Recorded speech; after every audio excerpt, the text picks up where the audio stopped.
Hi, it's Lydia Manda here. I would like to talk about this image I created. It's called Reveal. It's a conceptual self portrait. In this podcast, I want to dissect the pieces and talk about what all the elements actually mean for me. I think when you see something, it depends on your life experience and what you've been taught and how you've been brought up and your background and your culture that you will read into things differently images or writings or novel, we all read them into different way because we have different way of thinking.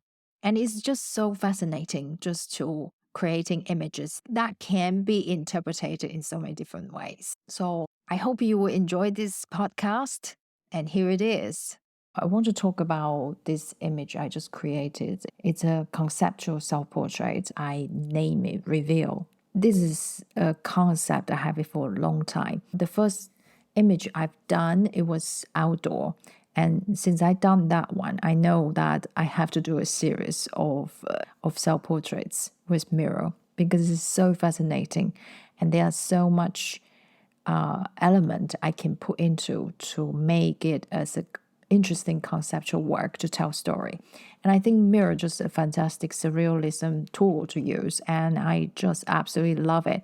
And since that, I'm having a lot of ideas about how to use mirror to tell story to create conceptual self-portrait, and it has been like the idea just keep popping up, and yeah, I run out of time into creating them, and I'm just really struggling to find time and create more.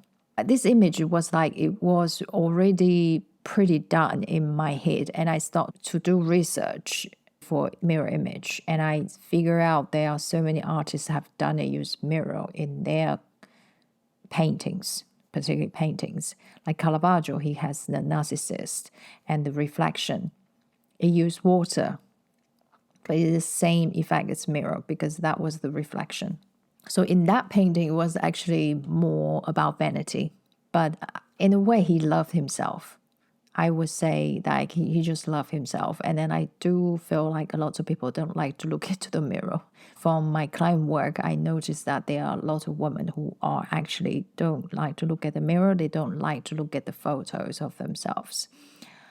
And that's just another topic, actually. When I really got into it is when I bought one of surrealist artists' work, Rene Magritte. If you don't know about his work, you probably have seen his work, The Man with a Face Blocked with Apple. That's the most iconic work from Magritte. And I bought his art book, and I was so captivated by it. And there are so many images like I can immediately just resonate. Like I just can't believe it. I understood him perfectly well, even we are from different era. And so he has this idea to reveal what is concealed. And that is really challenging for the viewer. And it just fascinating. It's just so clever, crafted, and all the meaning. It just make everything simple for the viewer to understand it. It's just beautiful. I love it. And I want to tell a story. I think I was about 13 or 12. There was an art class, and this art teacher gave us a assignment, a homework. Like we have to create something from collage, anything. And I remember like he showed us some example of collage and things like that, like to create something more surreal. You can see different shapes in different things. For example, you might see a cloud and you see a dog, or see a cat, or you see something else out of the cloud shape. So that was a really fun exercise.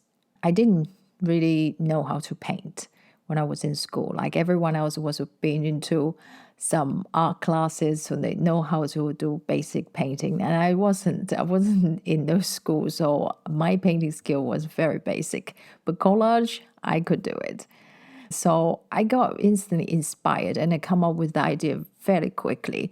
And I remember that I just print out a letter. It's called shake, like vibration kind of shake, like earthquake, that kind of shake in Chinese character. I broke part of the character. I cut them into pieces and then stick on a piece of paper. So we would know like that's a character. We know what's the character. Still, you can guess it. I didn't destroy it, but the pieces falling down. It symbolized like it was shaking, was crumbled, things are falling down. And that work really got me really the highest point I have ever heard about this art teacher given. Like, for example, in Taiwan, we use 100 point is the full point, and he gave me about 96, 97. So that was like pretty high, and it's not easy for a teenager to impress our teacher. That shocked me. The score shocked me, shocked all my classmates as well, because I was never considered as a person is artistic. Because you have to go at painting to be considered as an artist. That's how we understand, and was never one of them. So that was a shock for everyone, even for myself. When I start to have this idea of creating mirrors and broke the mirror into pieces, it's also to commemorate, to remember the time when I was young and something I created. Shockingly, I saw one of Magrette's work. It was just the same concept. It was shocking to me, like, oh, someone already creating something similar to my idea. And this guy must be my brother in a different life. That's how I would describe it. My brother in a different life. And that sort of connection really shocked me. And also, I feel delighted that other artists, through timeless painting, the timeless work, I could connect with them. And it was somehow made me feel really warm and delighted. Yeah. This image influenced by so many artists, like Caravaggio, Magritte, and there are some other artists that also use mirror. And also there are so many different images that I really just very drawn to. Creating this series made me feel really connected with other artists.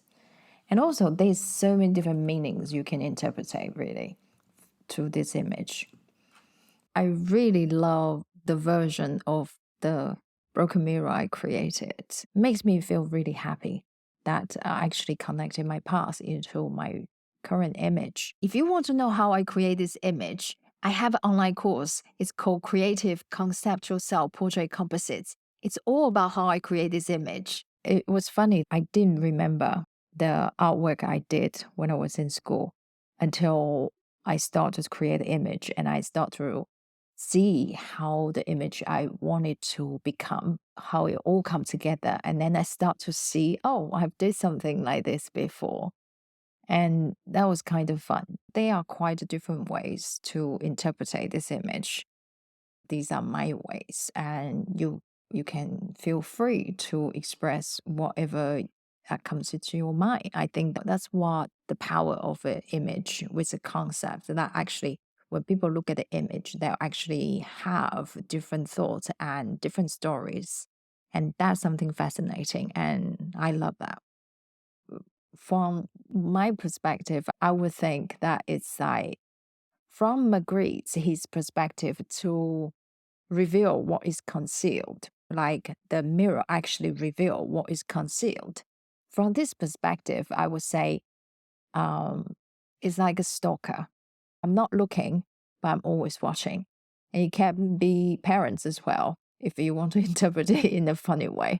I'm not looking, but I'm always watching. So that's one way.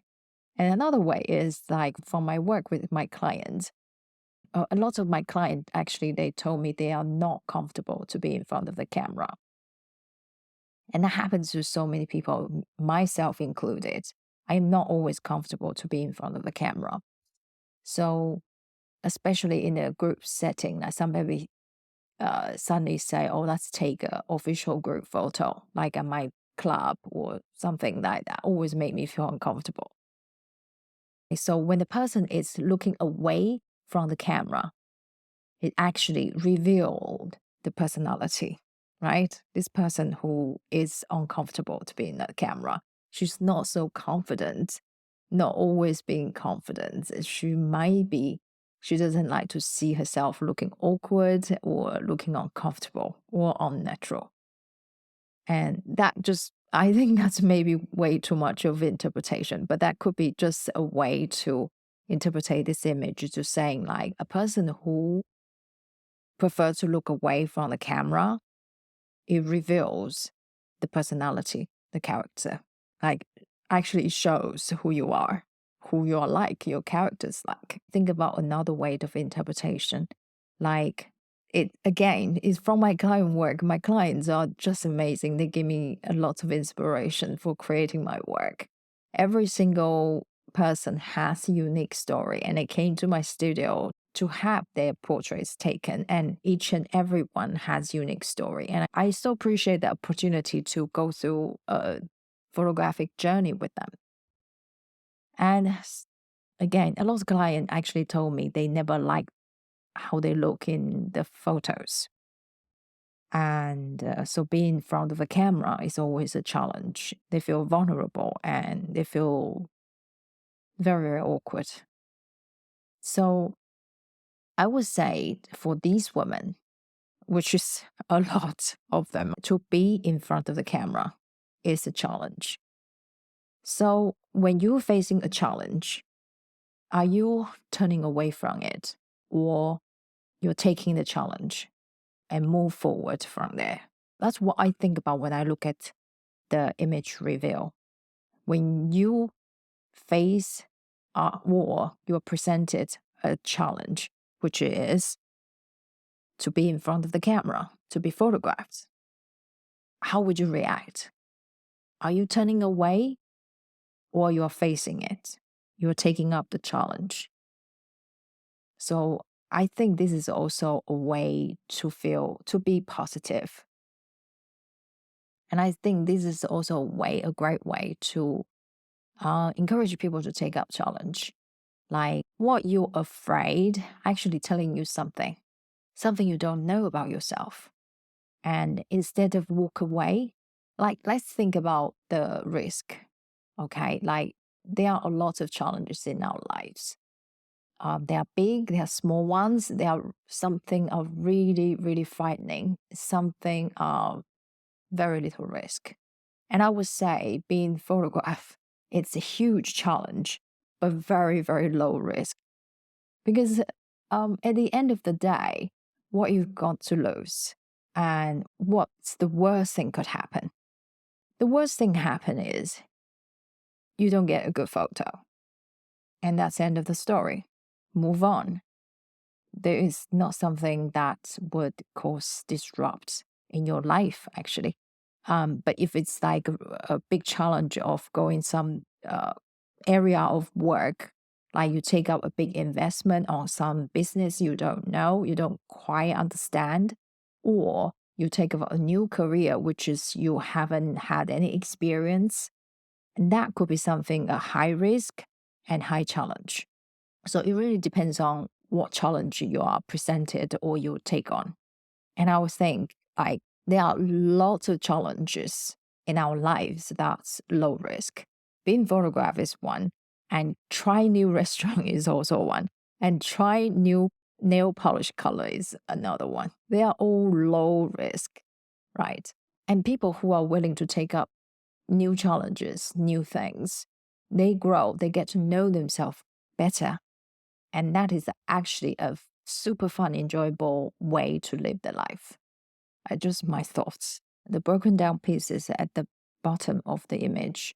This can be interpreted as identity crumbled, identity shift, or broken. This has come from some work I have created. That's something I created, I love, but I cannot recognize myself. That is like an identity crisis. Like I created something that I don't think that's me. And I couldn't identify the work is me. But I love the work I created. And so that is a shift of identity. Like there's something I cannot recognize, that's something I cannot really feel that's me. I even sometimes feel like it's not me creating images like that. What was I thinking? So that's a little bit identity crisis and identity crumble. But that's part of me in the end because I created. So there's a very, very strange relationship between me and my work. And I think that's happened to a lot of artists too. And like your work is telling you like you're going to somewhere and your mind of what you think you are and your identity, it hasn't got to the same point yet, haven't arrived at that point yet, but your work has moved faster than you. And that's a very strange relationship, I think. The more work we create, the deeper we dig in ourselves, actually, we can discover much more than we can imagine. So there's a conflict within myself about me and my work. So I would say, like, my work is my work, me is me. Sometimes I have to separate them to able to uh, not go into some mental problem, I guess. It's a more healthy way. Like my work has created, it has its own life, its own soul, and I just let go. I think that is the best way for the relationship of artists and the work. The broken pieces also means something's broken. It could be a part of you. And when something breaks, there will be something renew. So it could be means rebirth. After the war, the city will rebuild. And that's a reborn. I think I take the broken pieces as a more positive meaning because when something is broken, you can have something new. Okay, just go shopping. If you break something, just go shopping. I mean, more about our inside, like how we grow, how muscle grow is we have to broken the tissues of the muscle and we feel the pain, we feel the soreness, then we can grow muscle. And it is the same how you grow mentally as well. I would take it more of a positive side for the meaning of the broken pieces. I also want to talk about the hand coming from the left, holding a piece of mirror. And that is kind of like a helping hand to me. I feel there's a lot of things in life we cannot explain. And it's like an invisible hand and helping us through life. Sometimes I feel I have been helped in a way that I feel super, super lucky. Something happened that I feel it was meant to be. And it feels like there is an invisible hand helping me out in life. So that is something I see is also very positive as well, like holding something for you or helping out things for you. When I see the composite coming up, it just right for me. It was just right. And I try to remove this hand and it doesn't look right. It's like invisible hands in life, like a universe. It's lending you the helping hand from out of nowhere and pushing you through life and pushing out the obstacles for you. I think I love creating those images, surrealism image that is like through my life experience. And they are fun for me to explore my life and fun for me to use those tools to implement into an image and how I play with it. It's all super fun for me because there's no rule when it comes to surrealism. It doesn't have to make sense. That's the point. And when it doesn't have to make sense, there's loads of things you can play with. People can't say you do it wrong, you do it in the wrong way, and it doesn't make sense. It's not right, it's not correct. You can't say that with surrealism. So that absolutely brings a lot of freedom for me because it only has to make sense to me. It doesn't have to make sense to anyone. I don't care. And so play with surrealism is sometimes to free up all my freedom and I can just imagine anything that I can create and the possibility is just immense. And because of that, beware of that. Like when you have a lot of idea and when you have like no boundary, there's no limit of things that you can utilize, you can implement to the image. That sometimes will get you stuck. There are so many things you can use, and you get lost with all the choices you have. So keep it in mind. That's why I have this mirror as a tool.